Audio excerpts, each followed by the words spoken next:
I'm Pastor Richard Stadler, and I'm here again with Ann Carter and with Father Chuck Carter, and we're talking Sunday readings. And the readings that we're talking about this week are the readings for the 10th Sunday after Pentecost.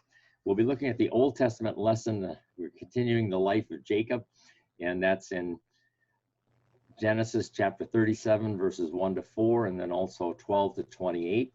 We're also going to be looking at Romans chapter 10, verses 5 to 17.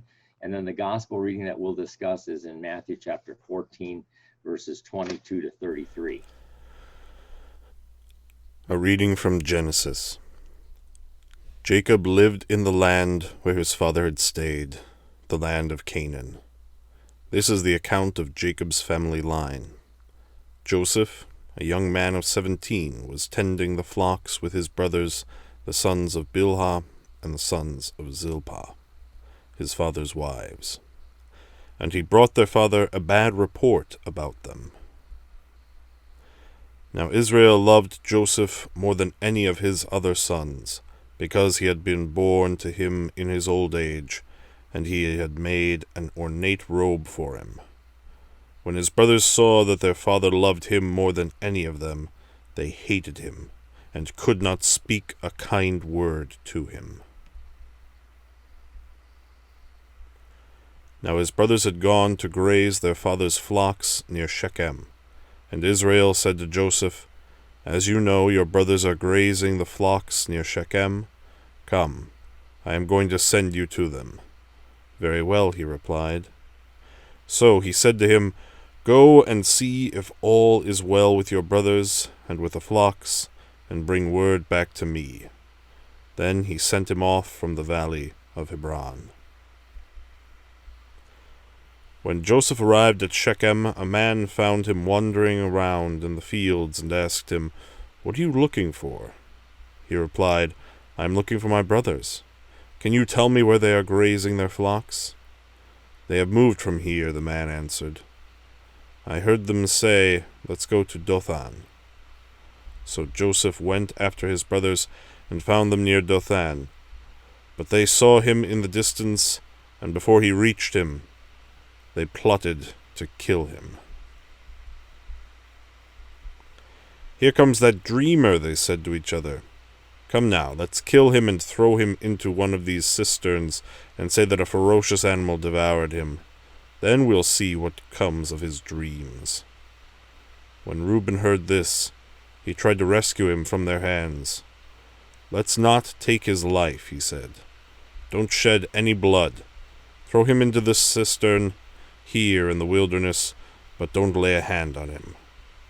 Reuben said this to rescue him from them and take him back to his father. So when Joseph came to his brothers, they stripped him of his robe, the ornate robe he was wearing, and they took him and threw him into the cistern. The cistern was empty, there was no water in it.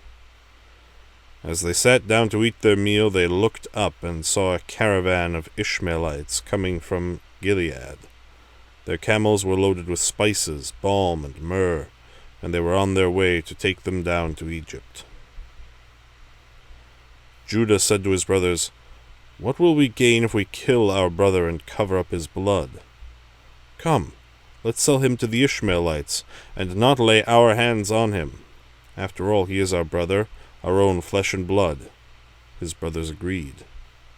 So when the Midianite merchants came by, his brothers pulled Joseph out of the cistern and sold him for 20 shekels of silver to the Ishmaelites, who took him to Egypt.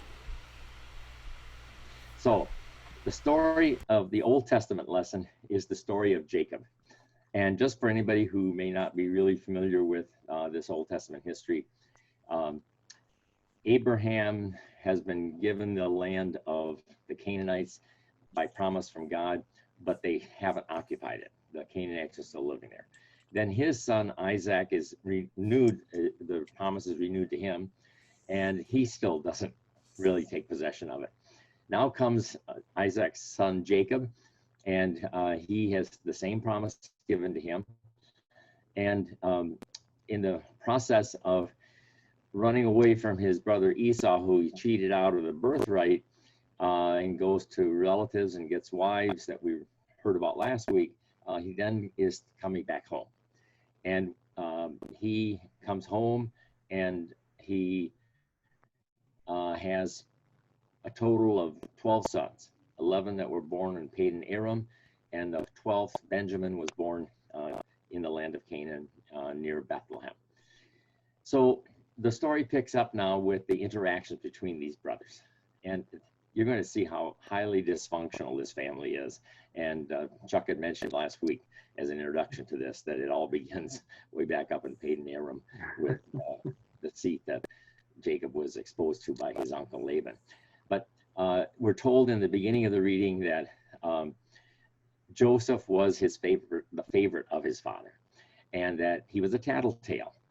And he brought reports back about his brothers that wasn't very positive. And I don't know if that's the reason the text says that his father loved him the most of all the others, but you would think that Jacob would have learned from the pain of being raised by father Isaac, who didn't love him as much as he loved his other son, the hairy hunter, athletic guy, Esau. But he doesn't. He shows favoritism to one of the 12 and creates a whole scene of hatred and sibling rivalry and just that comes out in this text. And so the thing that made the brothers hate him, Joseph, was his father gives him this special robe. And if you've seen the musical Joseph and the Amazing Technicolor Dreamcoat, the impression is that it was a multicolored coat. But the word that's used in Hebrew is not quite so simple. And so some have translated it long sleeved, or something that goes down to the feet as a very luxurious robe and all the way down to the palms of the hands. And so whatever it was enough to make the other brothers feel slighted and hating his brother. It didn't help that in the text that we're not going to read, he has two dreams. In the first dream, his sheaf, as they're harvesting, stands up, and the other sheaves of the other 11 brothers all bow down to him. And that just makes them hate him, because he's saying, I'm going to be the boss over all the rest of you. I'm going to rule over you. Then he has a second dream, again, that you're not going to hear in the readings, but it shows the sun representing his father, the moon representing his mother, and 11 stars representing the 11 other brothers, all bowing down to him. And the father hears this one, and he's upset about the same dream as much as the boys, but he doesn't hate his son. He just keeps loving him. And so that's the backdrop in the first part of the reading. Then we jump down to verses 12 to 28 to find out what happens because of that. And he's doing his tattletale thing. In fact, the father looks like he's giving him an assignment to be a tattletale. And he says, I want you to go check on your brothers and bring me back a report. I think they're in the Shechem area. And so he heads out there. And I'd like to share with you a little map that kind of helps you locate where this is geographically, because it really makes the story come alive. This is a slideshow, and it'll kind of give you a feel for where these different locations are in relation to one another. So here's the map, and here's where Hebron is, where he starts out. And then he goes to Shechem to look for his brothers. And at Shechem, he wanders around and he runs into a man who he asks, have you seen my brothers with the flocks and so far? And he said, yeah, they have gone to Dothan, just some say 22 kilometers away. And the interesting thing about this is that the brothers are going to so hate him that they're going to decide to kill him. And they see a caravan coming. And so you ask yourself, well, what's the geography that would allow for that to be seen? Well, if you take a look at the trade route, the Via Maris was the big trade route that ran through this section of Israel. And the northern route went very close to Shechem, but the southern route went right along the Mediterranean Sea. And if you take a look at the little roads that connected either spur of the Via Maris, caravans could easily go through Dothan. And that's where he has found his brothers. And the brothers decide, okay, we're going to get rid of you. So I'm going to close the sharing now and get back to the story. And so the final thing about the story is that they decide they're going to kill him. And apparently Reuben, who is one of his rescuers, and Judah also go along with this. And they decide to throw him into a cistern. At first they're going to kill him, and it's Reuben, the oldest of the 12 brothers, who says, no, he's family. Let's just throw him into a pit, which means he'll die of starvation down in this pit. It's a cistern without any water in it. And then they sit down to eat. And meanwhile, apparently Reuben is not with them. A caravan comes by, and that's where Judah, also feeling an obligation to preserve the family member, says, look, let's not kill him. Let's not have his blood on our hands. Let's sell him as a slave to these caravanners. They must have anticipated that they were going to Egypt. And so that's what they decide to do. And they pull him out. And then, of course, when Reuben comes back, he discovers his plan has been foiled, but then he finds out that he hasn't been killed, that he's just been sold as a slave, which in some cases could be worse than death, depending on what he is used for in Egypt.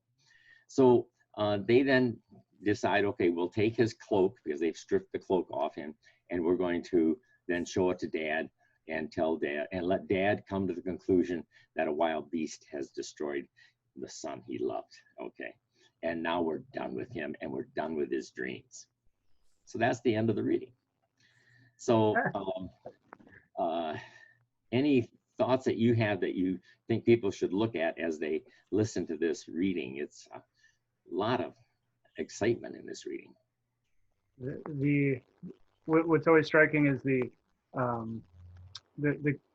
level of contempt that the other brothers have for Joseph, that they would go to such lengths to get rid of him, and then the deception at the end. Well, you've got 3 brothers, right? Oh, I've got five brothers. Yeah. 5 brothers. Yeah. And have you ever been at a point where you wanted to kill them because of something? Sure. That's hard for me to imagine that a brother would kill a brother. It is. Yeah. I mean, you might want to, sock one, but to actually to kill. I mean, that's serious, and that all of them, with the exception of Reuben, that all of them would conspire together to do this, and that all would conspire together to tell the same story to the father afterwards. It's very... When it becomes apparent later in the story that Benjamin is the closest brother to Joseph, and apparently Benjamin goes along with this, and it's a mystery to me that both Joseph and Benjamin were born from Rachel, the wife that Jacob loved the most. And so the question is, why didn't he love Benjamin, his youngest, more than all the rest? The text doesn't tell us. I've got a couple of ideas, but that's for another time. Sure. So what's interesting is to look in this story, because if you know how this evolves, he will eventually be facing all kinds of imprisonment and false accusations and the pain of slavery, but he will eventually rise to second in command in Egypt. So God is underneath the surface of this whole story. He's allowing all of this mistreatment of his chosen representative in Egypt. And so he gets him to Egypt, and then the family will come to Egypt. So you can look through all these stories in Genesis of how God maneuvers underneath the surface. And it's a reminder, I think, for us as we listen to this, to maybe think on times of our lives when maybe God has been maneuvering underneath the surface, even though it's been painful, and even though there are things that we really didn't choose to endure or experience. So, anything else on that text? I think that'll do it. We'll be revisiting it in a week. So yeah, that's right. The rest of the story, as Paul Harvey would say, will come. So, Anne, why don't you lead us into Romans 10? Romans. A reading from Romans. Moses writes this about the righteousness that is by the law. The person who does these things will live by them. But the righteousness that is by faith says, Do not say in your heart, who will ascend into heaven? That is, to bring Christ down. Or, who will descend into the deep? That is, to bring Christ up from the dead. But what does it say? The word is near you. It is in your mouth and in your heart. That is the message concerning faith that we proclaim. If you declare with your mouth, Jesus is Lord, and believe in your heart that God raised him from the dead, you will be saved. For it is in your heart that you believe and are justified, and it is within your mouth that you profess your faith and are saved. As Scripture says, anyone who believes in him will never be put to shame. For there is no difference between Jew and Gentile. The same Lord is Lord of all, and richly blesses all who call on him. For everyone who calls on the name of the Lord will be saved. How then can they call on the one they have not believed in? And how can they believe in the one of whom they have not heard? And how can they hear without someone preaching to them? And how can anyone preach unless they are sent? As it is written, how beautiful are the feet of those who bring good news. But not all the Israelites accepted the good news, for Isaiah says, Lord, who has believed our message? Consequently, faith comes from hearing the message, and the message is heard through the word about Christ. Romans. Well, one final comment, if anybody out there is interested, watch Joseph and the Amazing Technicolor Dreamcoat, because it's charming and it's clever and it tells the story well. A lot of adaptations don't, but this one does. Then I am privileged to take a look at Romans, and Romans for me as a non-theologian is a little challenging, as I think it is for a lot of people who who read through it and go, wow, that's great, but it's really dense and I don't quite get it. The thing that I found reminding myself is that when Paul wrote the letter to the Romans, he was writing to a church that consisted of both Jews and Gentiles, and it was a well-established church. And throughout the book of Romans, he compares, it's like he's trying to consolidate the two together into a cohesive whole by sharing with the Jews in the congregation where they came from, and with the Gentiles that they were welcomed in. And in this section of Romans 10, 5 through 17, he goes back to one of the biggest names in Jewish history, and that's Moses. And if anybody is looking at this, go down into the bottom of the notes in Romans 10, and you will see that there are notations in that relate certain of these passages to Deuteronomy 30. So if you go back and read Deuteronomy 30, especially verses 12 through 14, you'll see that Paul is directly, maybe not quoting so much, but he is bringing forward what Moses said and extrapolating out of it how Jesus fits into it, and how this plan of salvation that God had way back then, he is completing it in the day of Jesus Christ, which is a fascinating thing. He talks about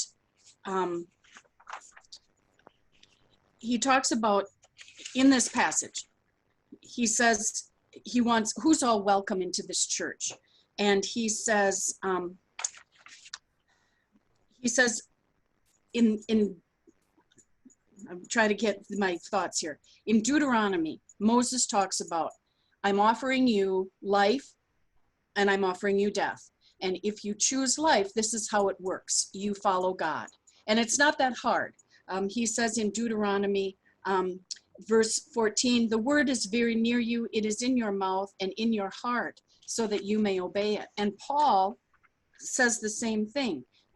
If you are part of God's church, of God's people, it's not that difficult, and we can discuss that word, I guess, because Jesus can be in your heart and in your mouth. You believe Jesus, you believe that he is your savior in your heart, that's faith. You confess Jesus with your mouth, and that's word. That's the expression of it.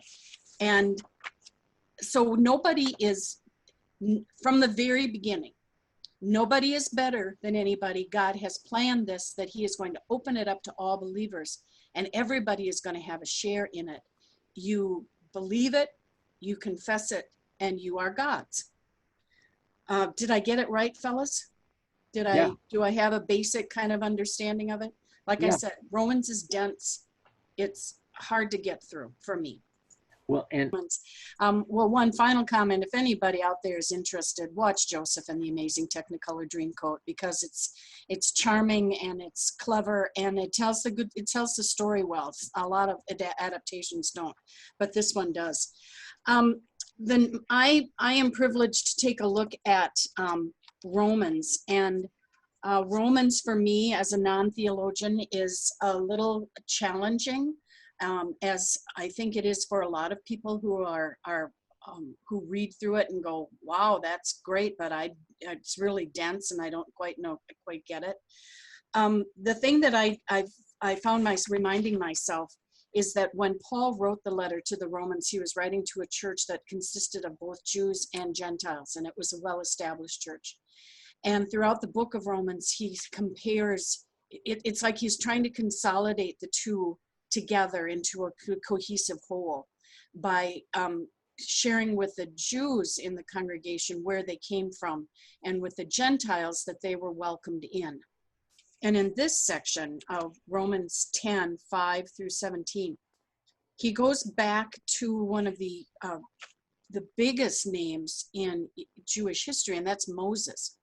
And if anybody is looking at this, go down into the bottom of the notes in Romans 10, and you will see that there are notations that relate certain of these passages to Deuteronomy 30. So if you go back and read Deuteronomy 30, especially verses 12 through 14, you'll see that Paul is directly, maybe not quoting so much, but he is bringing forward what Moses said and extrapolating out of it how Jesus fits into it, and how this plan of salvation that God had way back then, he is completing it in the day of Jesus Christ, which is a fascinating thing.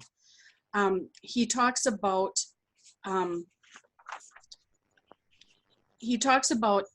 in this passage, he says he wants who's all welcome into this church, and he says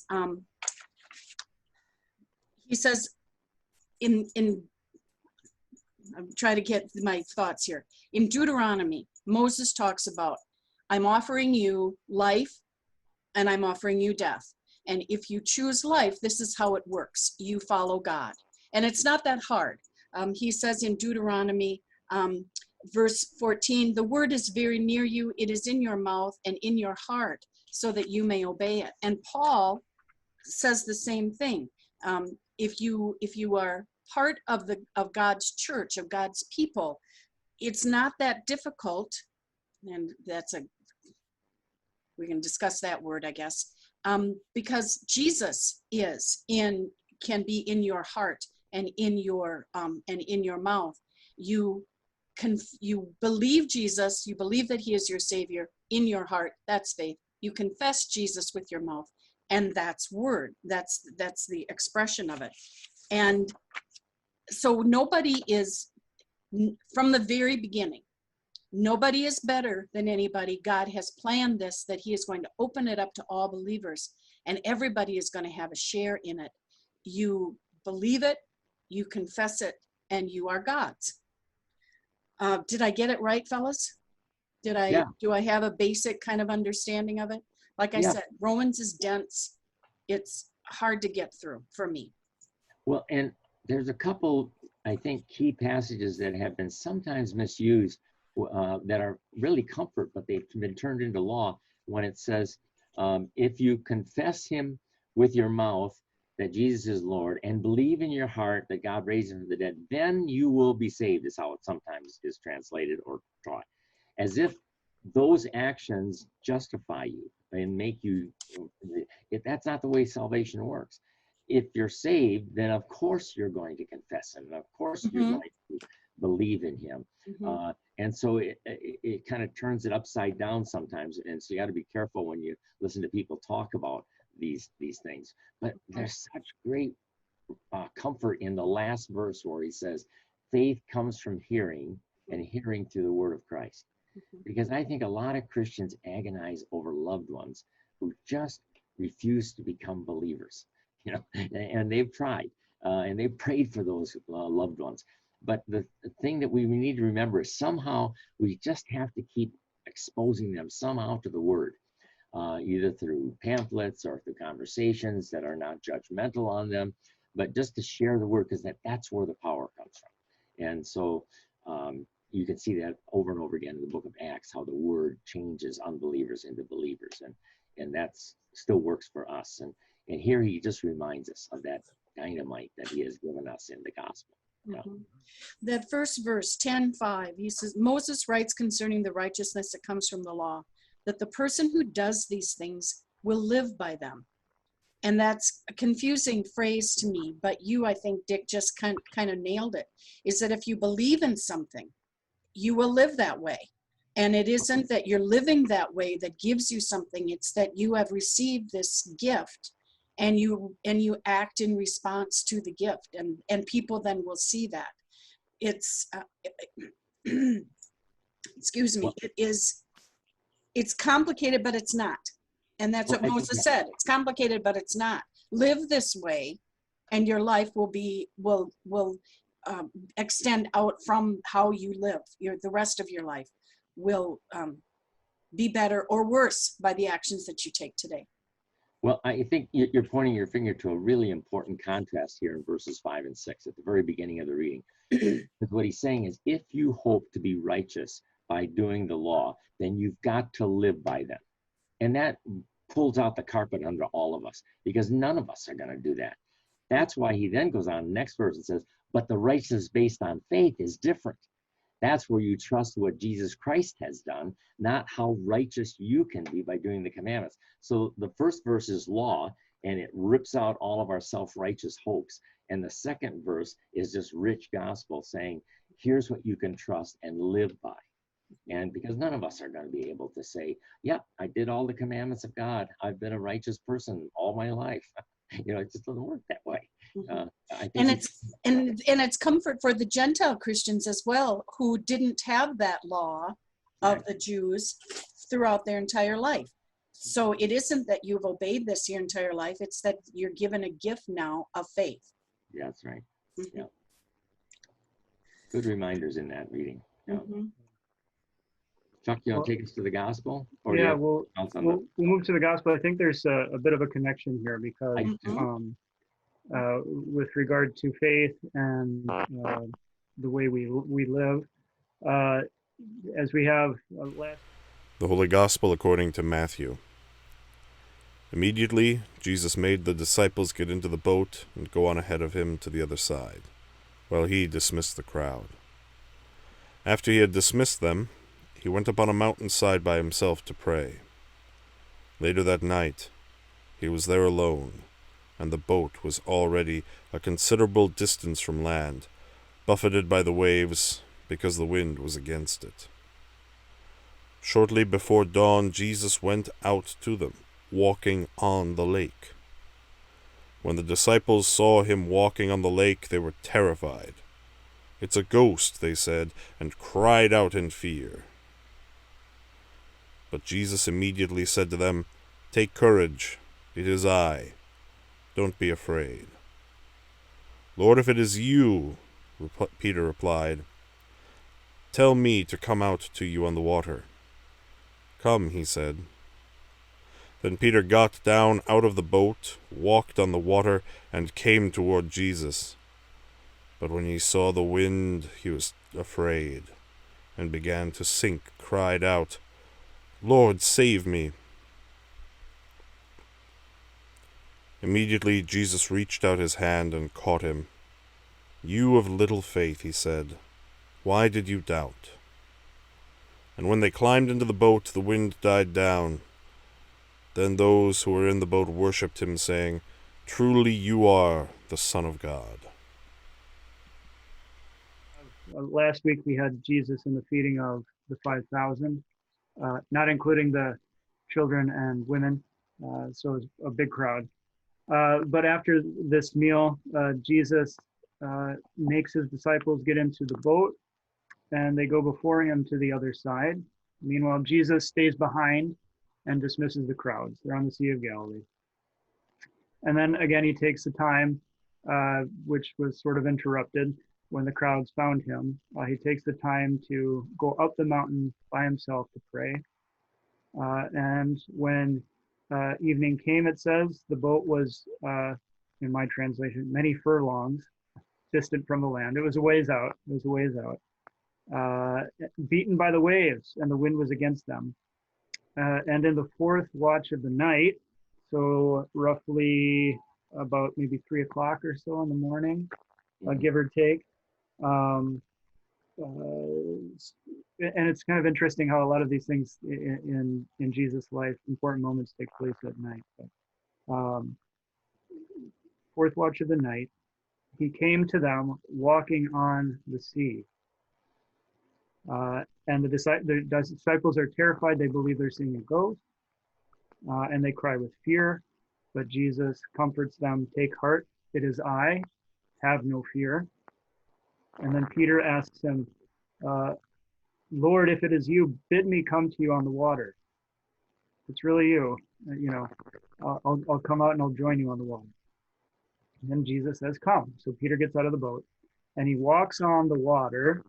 And he comes to Jesus, but when he saw the wind, when he saw the storm, he was afraid. And beginning to sink, he cried out, "Lord, save me." And then Jesus reaches out, catches his hand, and then sort of castigates him a little bit. "O man of little faith, why did you doubt?" And when they get back into the boat, the wind had ceased, and those in the boat worshipped him, saying, "Truly you are the Son of God." So basically, I kind of recap the whole story there, or the whole account. It's sort of a kind of a live action lesson in faith that Jesus kind of enacts before his disciples, sending them out ahead without him. The storm rises, and then Jesus takes that opportunity in the midst of a storm to walk out onto the water in order to, having just fed the 5,000, having just performed a miraculous sign identifying him with God. Now he takes another opportunity to demonstrate his divinity again, this time by demonstrating command over the elements, over the water and over the waves, over the chaos, basically. Kind of hearkening back to some of the imagery we get from Genesis, the Spirit of God hovering over the waters, etc.